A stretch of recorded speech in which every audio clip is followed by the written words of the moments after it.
안녕하세요. 책 읽는 사랑 나눔 책방 지민 작가입니다. 여러분, 오늘 명절 설인데 잘 지내셨어요?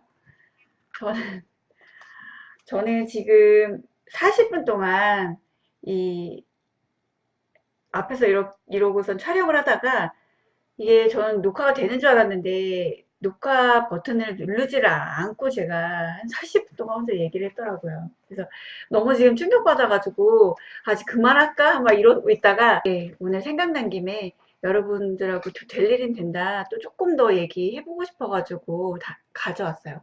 그래서 될 일은 된다. 이 책 조금 어, 복습을 해보자면 이분이 이 머릿속에서 누군가 하고 함께 있을 때 머릿속에서 자꾸 이렇게 돌아가는 얘기 있잖아요. 혼자 있을 때도 뭐 이거는 뭐 나에게 지금 좋은 상황이 아니야 라는 뭐 그런 내 안에서 올라오는 이 내면의 목소리가 도대체 어디서 오는 것일까를 궁금해하기 시작하면서 이거를 머릿속에서 떠들고 이 마음에서 자꾸 작동하는 이 목소리를 잠재울 수 있는 방법은 무엇일까라는 생각을 하기 시작하면서 명상을 시작하고 자신에게 오는 삶이 내 앞에 펼쳐지는 이 일들을 모든 거를 나의 호불호를 내려놓고 받아들여보는 예스라고 마음 가슴을 여는 그 내맡기기 연습 그 실험을 해보는 이야기가 책 한 권에서 계속 나오는데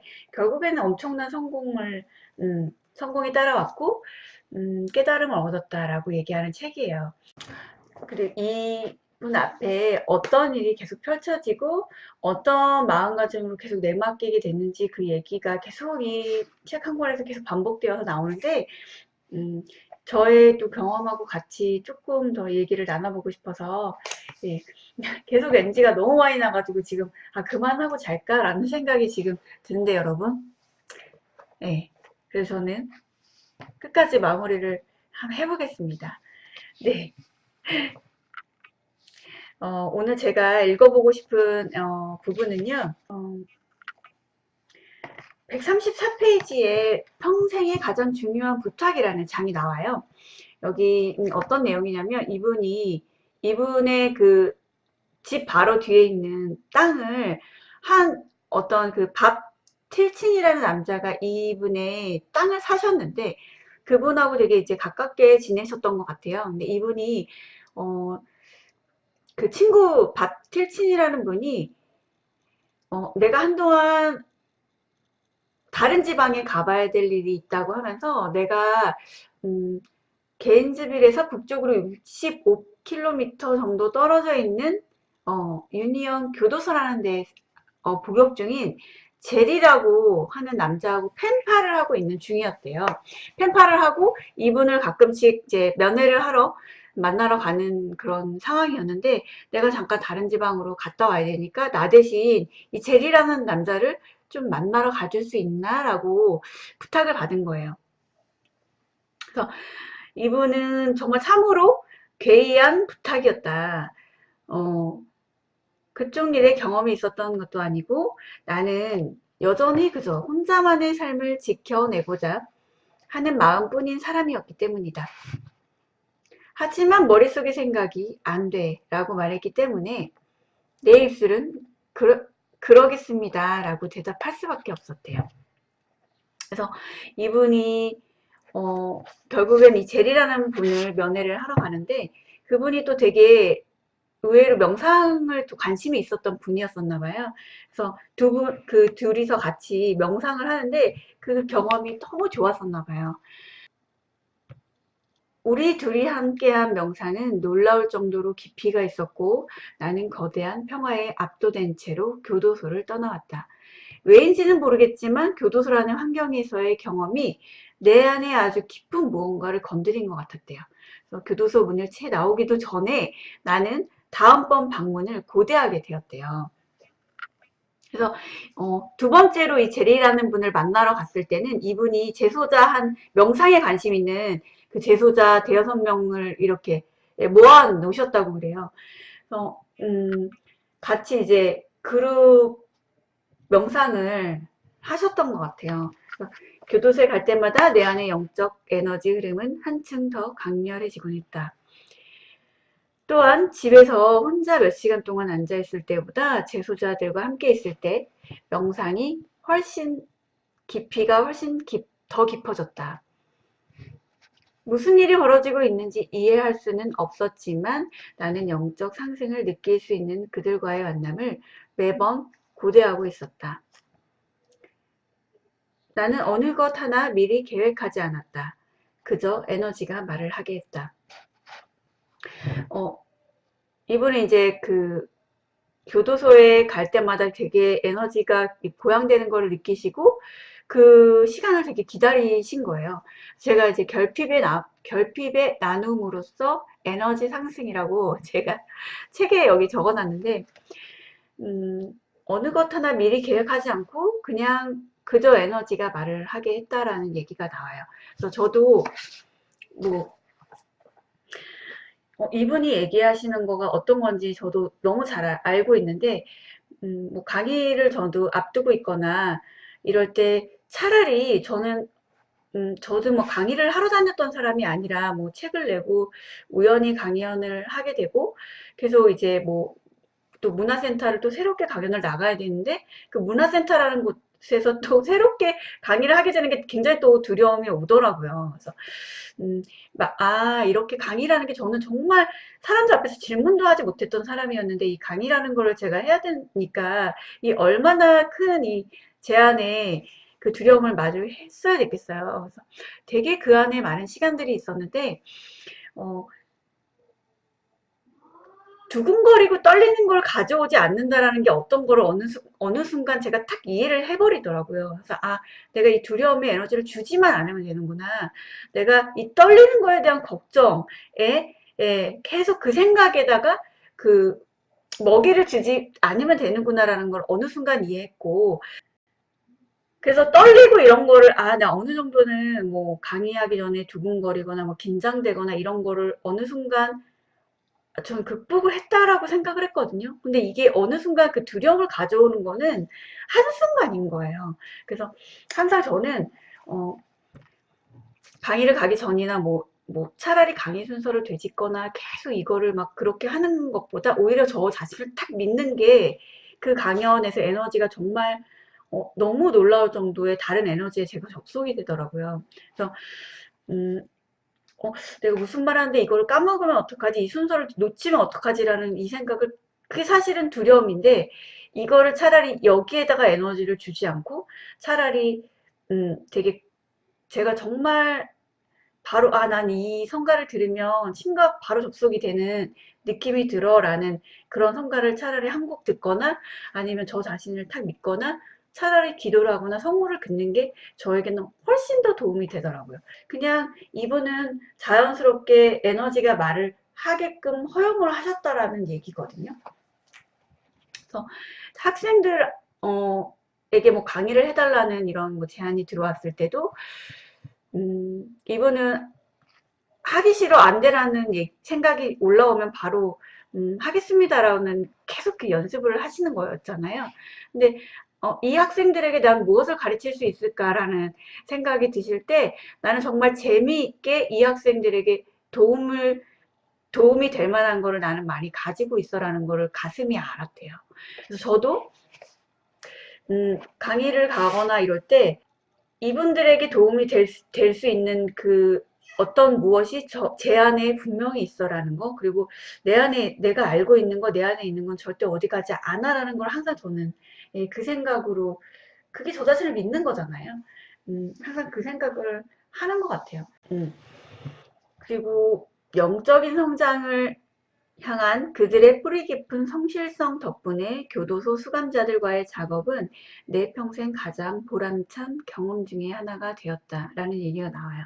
그래서 이웃인 밥틀친이라는 사람의 요청, 딱 단 한 번의 부탁이 정말 그것도 처음엔 되게 저항으로 다가왔었는데 재소자들과의 30년을 넘기는 작업으로 이어졌대요.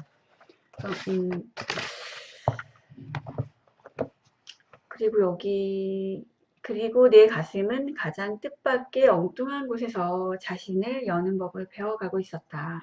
나는 봉사란 게 어떤 것인지를 배워가고 있었다. 그것은 나 혼자서는 결코 생각해낼 수 없었을 일이었다. 나는 자아실현을 향한 나의 길은 명상에 있다고 철석같이 믿고 있던 사람이었다. 하지만 운 좋게도 그보다 더 많은 것을 알고 있는 삶이 나를 인도하여 타인에 대한 봉사를 통해 내가 스스로에게서 벗어나게끔 이끌어 주기 시작한 것이다. 네. 이분은 그냥 자아실현을 하려면 명상밖에 없다라는 생각으로 정말 틈만 나면 명상할 자리를 찾아다니고 시간을 내서 오전 오후 이렇게 계속 명상을 되게 열심히 집중을 하고 있었던 분이신데 삶이 이 이웃인 밥칠친이라는 분이 이런 부탁을 하지 않았다면 이분은 교도소에 갈 일도 없었고, 이분이 내가 왜 그런 부탁을 들어줘야 돼? 그거는 내가 할 일이 아니야 라고 대답을 했다면 이런 교도소 재소자들과의 30년 동안의 인연이 이어지지 않았을 거 아니에요. 그러니까 저도 이 책을 보고 나서 이게 저는 책장에 되게 오랫동안 꽂혀 있었던 책인데 제가 이상하게 이 책을 계속 꺼내서 보지 않더라고요. 그래서 어느 순간 이 책을 보고 내려가기 시작한 이후부터 이분이 얘기하시는 게 뭔가 저는 가슴으로 되게 와닿았었던 것 같아요. 그래서 나도 이 내맡김이라는 거가 어떤 건지 도대체 모르겠지만 나도 이분처럼 살고 싶다? 나도 이 내맡김이라는 거를 정말 실천해서 이분이 가슴을 열었다고 하는 것처럼 나도 온전히 이 우주에 나를 맡겨보면 어떤 일이 일어날까? 한번 실험을 해보고 싶다라는 생각이 들었었던 것 같아요. 그래서 저도 틈만 나면 이 상황에서 내맡긴다는 건 어떤 거지? 라는 생각을 계속 했었던 것 같아요. 언니가 이제 엄마가 돌아가시고 제가 이제 시설을 알아보면서 작은 예수의 집이라는 언니가 이제 기도하면서 생활할 수 있는 그런 곳으로 언니가 알아봐서 이제 언니가 가게 됐는데 그 시설이 이제 없어지게 된 거예요. 그래서 이제 이 시설이 없어지니까 이제 돌아가세요라고 하시진 않더라고요. 서울에 있는 분원, 그러니까 저희 집에서 가까운 분원으로 이렇게 배정을 해주시면서 그쪽으로 가라고 이제 날짜를 정해주셨는데 그 당시에 이제 같은 작은 예수의 집이더라도 금액이랑 이런 게 뭐 완전히 너무 다른 거예요. 차이가 많이 나고 언니가 이제 만약에 이곳에서 머무르려면 제가 돈을 그 시설 비용을 되게 많이 좀 계속 부담을 했어야 되는 상황이 된 거예요. 그래서 좀 부담이 되고 이거를 내가 계속 평생 이거를 부담을 해야 된다라는 이런 생각. 그리고 그쪽에서도 그 작은 예수의 집에서도 상황을 봐서는 정말 3급이 아닌 것 같다. 2급으로 등급 조정을 좀 받아보라고 저한테 권유를 좀 하시더라고요.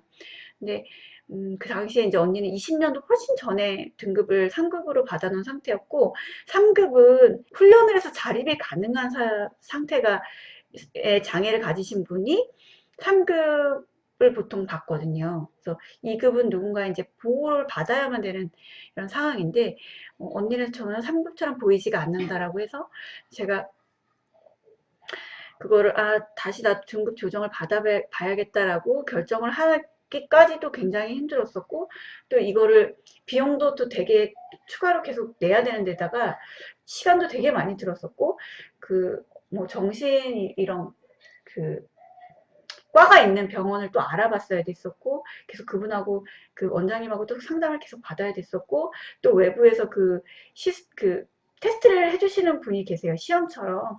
그분을 또 만나러 따로 약속을 잡아야 됐었고 비용을 지불해야 됐었고 보건소에 계속 언니를 데리고 다녀야 됐었고 그러니까 제가 너무 많은 시간을 들였었고 제가 또 되게 힘들었었기 때문에 그 결과가 바뀌는 데는 이제 통보가 되는 게 한 2달, 3달 정도 걸렸었던 것 같아요. 근데 그 시간을 기다리는 동안에 이제 결과가 나오기 한 일주일 정도 전이 되니까 제가 너무 그 결과를 통제하려고 하는 이게 너무 올라오는 거예요.